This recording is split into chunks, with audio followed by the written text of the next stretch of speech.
Bismillah ve salatu ve selamu ala Resulillah ve ala alihi ve sahbihi ve men vala. Celaleddin Es-Suyuti rahmetullahi aleyhinin Halifler Tarihi namlı kitapta biz Qadir Billah'niki devirde yüz bergen muhim vakalikler hakkında toxtalatqan. Biz bugün 398 yılı yüz bergen vakalardan Bağdat'taki Şialar bilen, Rafiziler bilen Ahl-i Sünni vel Cemaat firqasi arasında nəhayət ağır fitne fasad toqunuş yüz bergen dedi. Şeyh Ebu Hamid el-İsfirani öldürülgül tas qilgan.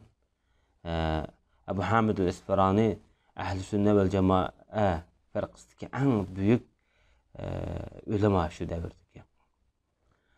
Rafiziler Bağdat'ta vaqirab, üllik doğrab, to'lab, ya hakim ya mensur deb shundoq to'ladi. Bu nima degan vaqtida bu şu Ubeydiler, Fatimiler sultani hakim bi emrillah'ның nami ve ismini to'layotgan mesele bu. Bu mesele Qadir Billah'niki azroq g'ururni qo'zg'ab qo'ydi. Xalifa Qadir Billah darhol o'zinki o'rda saroy oldidagi chavandoz lashkar va sarkardalarni ahli sunnaga yordam beringlar deb yordamchi qilib avatdi, qo'llab. Bunun bilan Rafizilarniki hali xarablashib, unisal o'chdi dedi. Mush yilning o'zida yana hakim bi emrillah Fatimilar sultani Misrdagi Quddusdagi Qumama chirkavini buzib tashlashga buyurdi. Bugungi bu qiyomat chirkavi degan Baytul Maqdis Falastindagi bir chirkavning ismi. Bugungi kunda qiyomat chirkavi deyildi. Bunun asl ismi Knessetul Qumama. Qumama degan asli axlat degan bo'ldi. Bu balkim tarixda Hristiyanlar bilan musulmonlar orasidagi to'qnish tufaylidan ihonet yuzidan qo'yilgan nom bo'lishi mumkin bu chirkavning ismiga. Keyingi mezgilda buni qiyomat chirkavi deb atalib qolgan. Ham Misrdagi butun chirkavlarni buzib tashladi. Misrda hozirga qadar 10 milliondan ortiq 20 millionga yaqin taxminan Hristiyanlar bor. Bular o'zi Arab demaydi. Bular biz Qibtilar, ya'ni biz Piravilla deb qaraydi. Misrning hozirga qadar Ahli Sunni vel Cemaatniki qo'liga, hokimiyat beshiga o'tishida bularning eng cho'ng to'salg'i bo'lishi mana shu Hristiyanlar. Tarixdan buyon shular to'salg'i bo'lib kelgan. Hatta Fatimilar davridami bular jiq ko'p imtiyozlarga erishgan. Hakim bi emrillah Hristiyan nasaralarni bo'yninglarga bu salib belgisini esivlonglar deb buyruq tushirdi-da. Shu vaqtida bu salibniki uzunligi bir gaz, ya'ni 50-60 sant atrofida. Buning ig'irligi Misrniki o'lcham birlik yo'layli bitgan vaqtida 5 ratil. Bu bir necha kilo hamda atrofida.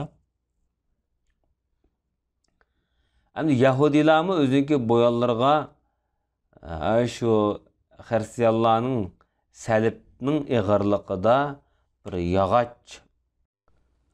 bir yog'och bir taxta endi. Shuni belgi shaklda esib oladi. Bu nima degan vaqtida musulmonlardan bularni farqli holatda bilib turish, ko'rish, ya'ni bozorlarda, masalan, shaharlarda, ko'chalarda ko'rgan vaqtida darhol diqqatda bir sezgirlik bo'ladi bularga nisbatan bitgan vaqtida. Yani farqli muomalada bo'lish kerak. Shuni asos qilmoqchi. Ham qora sallik kiyishga buyurdi Yahudilarni. Ulardan bir bilik kishilar musulmon bo'ldi. Lekin bir mezgil o'tgandan keyin ayni vaqtida chekilgan Yahudilar va Hristiyanlarniki bu chirkavlari, ibodatxonalarini qaytadan yasashga ruxsat qildi. Bu davrda musulmon bo'lgan Yahudi Hristiyanlarni o'z dininglar qaysanglar mayli dedi. Chunki bu shu paytlarda azroq majburlash ilib bo'lgan. Şoňlaşqa keyinki mezgilde ruxsat qildi.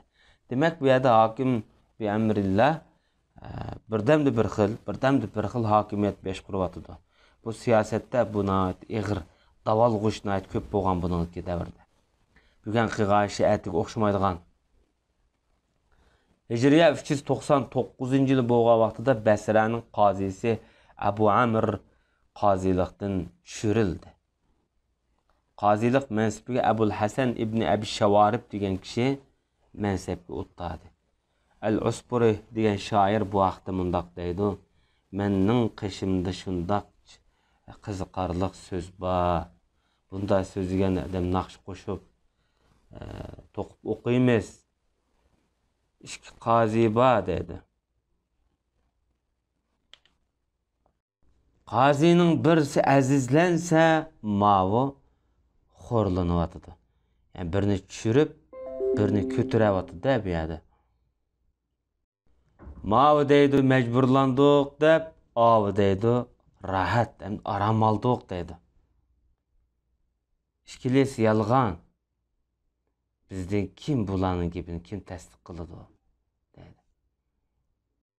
Emniyet demekçi boğunu, ma çıqqanığımı, yanıdan çıqqanığımı hoşuqıqlıq mokkidi bu mensep. Tushkinim hamda biz hamda aram aldık bu hizmetten deb qo'ygan bilan bunun asli taşlıqısı yok. Mecbur mühtaç tushiritildi. Demekçi boğunu, kes mokmu, yani demekçi bu ağırlıqda. Hoş, mensep degan dünya içinde en ig'ir. Bundan vaz keçmek yaman tez. Köpünçe adamlar şu mensep bilen sınılıp kalıdı. İmani takvalık cihette ve şu mensepte ötenmeydiğen. Mensep tamak kılış jarayonida bizning imanni seppirdigan, takvalıkını seppirdigan, evallah yüz birdi. Vicdan, g'ururni seppirdigan holatlarmi yo'q emas. Demek şu taraflarni bu adam bu yerda Mısır orqali qamchilamoqchi.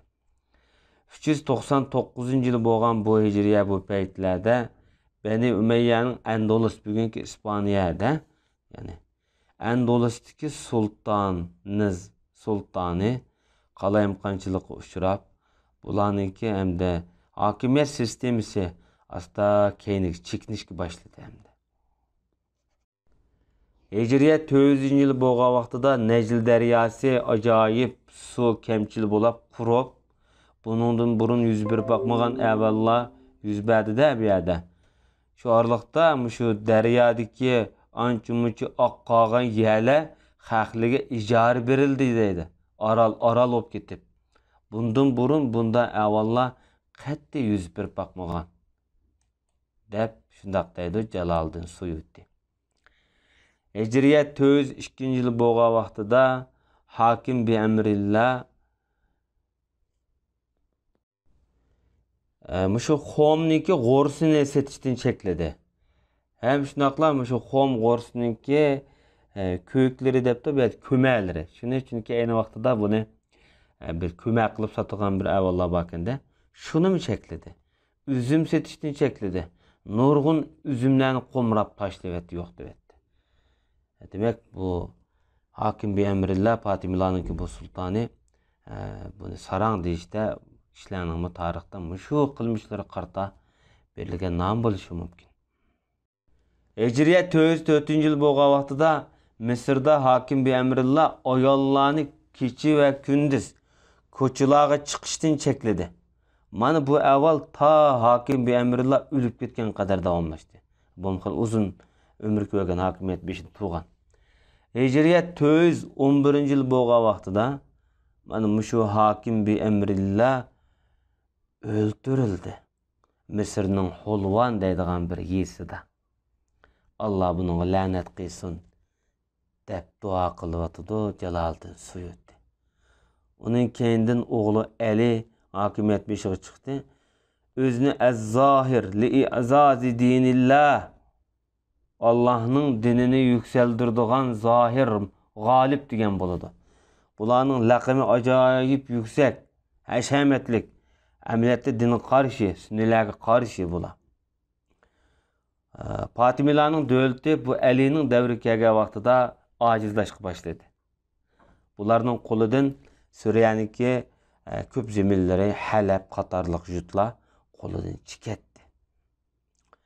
Hicriyet 202 yılı bo'lgan vaqtida Qodir Billah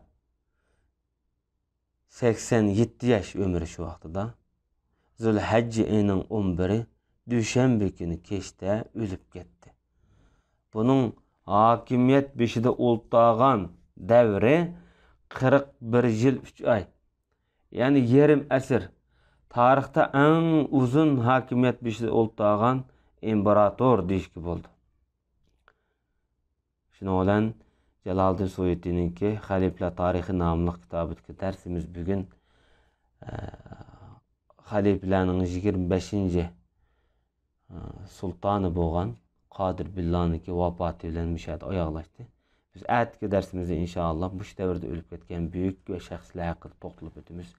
Ve sallallahu ala nebiyyina Muhammed ve ala alihi ve sahbihi ecmaîn.